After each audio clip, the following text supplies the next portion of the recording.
Selamat pagi hadirin semuanya. Pagi.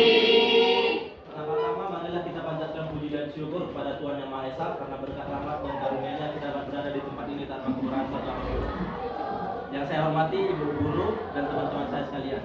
Jadi langsung saja di sini saya ingin ceramah sedikit mengenai meraih cita-cita. Semua orang pasti mempunyai cita-cita masing-masing. Bukankah begitu teman-teman? Kamu sekalian pasti juga mempunyai cita-citanya masing-masing. Dan pasti cita-cita yang diinginkan itu adalah cita-cita yang sangat baik, seperti menjadi dokter, polisi, atau tokoh-tokoh lainnya. Nah, apakah semua orang dapat meraih cita-citanya? Tentu saya tidak, karena ada dua faktor yang mempengaruhi jadi atau tidaknya seseorang dapat meraih cita-citanya atau tidak. Yang pertama dan yang terpenting itu adalah keberuntungan. Soal keberuntungan ini sangat penting. Dan kedua tentang proses. Nah, mari kita contohkan sebagai cita-citanya itu misalnya adalah Apol.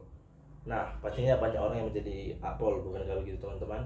Namun, apakah semua orang dapat menjadi Apol? Tentunya tidak. Nah, jadi itulah kedua faktor yang menurut saya berpengaruh untuk jadi atau tidaknya kita dapat meraih cita-cita kita atau tidak teman-teman. Nah, walaupun kita tidak dapat meraih cita-cita kita, janganlah bersedih teman-teman. Tetaplah berdoa dan tanyalah jalan kepada Tuhan.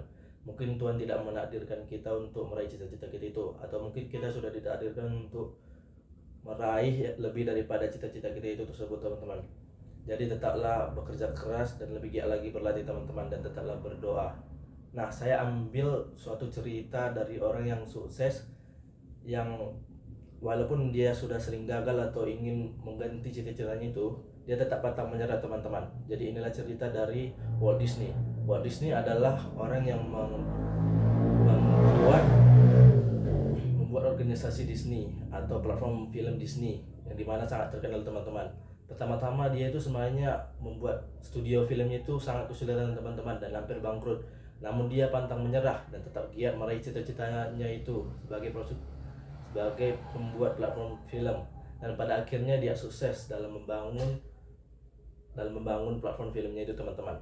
Mungkin begitulah teman-teman, kegagalan demi kegagalan yang kita alami dalam meraih cita-cita kita mungkin adalah salah satu halaman dari buku mengenai kehidupan kita. Yang kita perlu lakukan adalah terus berjuang, pantang menyerah, dan terus mencoba. Dan pada akhirnya kita membuka halaman baru di buku mengenai kehidupan kita itu, yang penuh dengan kesuksesan. Walaupun mungkin di halaman baru tersebut tidak terdapat cita-cita yang sudah kita nanti-nantikan, namun siapa yang peduli? Mungkin itulah takdir yang sudah disediakan Tuhan untuk kita. Semua orang memiliki buku mengenai kehidupannya masing-masing, dan pasti semua orang memiliki ceritanya masing-masing. Mereka pasti juga sudah mengalami kesulitannya masing-masing. Namun kita harus terus berjuang untuk meraih cita-cita kita, dan janganlah sekalipun melepaskan cita-cita kita itu, karena itu sama saja dengan mengkhianati diri kita sendiri. Karena cita-cita itu sudah kita bentuk dari sejak kita kecil teman-teman. Jadi ayolah teman-teman, ayolah kita gapai cita-cita kita itu setinggi mungkin. Walaupun kelihatan sulit dan jauh, namun tidak ada salahnya berkorban sedikit untuk cita-cita kita yang sudah kita pendam dan pegang erat sejak dulu waktu kita kecil teman-teman. Hingga kelak nanti kita sudah sukses teman-teman, kita dapat berkontribusi untuk negara, agama, dan keluarga kita masing-masing. Dan intinya kita harus pantang menyerah dan juga berjuang demi cita-cita kita teman-teman yang sudah kita pegang erat. Karena cita-cita kita itu adalah jati diri kita yang sudah kita pegang erat sejak kecil teman-teman. Jadi marilah berjuang demi cita-cita kita semua. Jadi sekianlah dari saya teman-teman.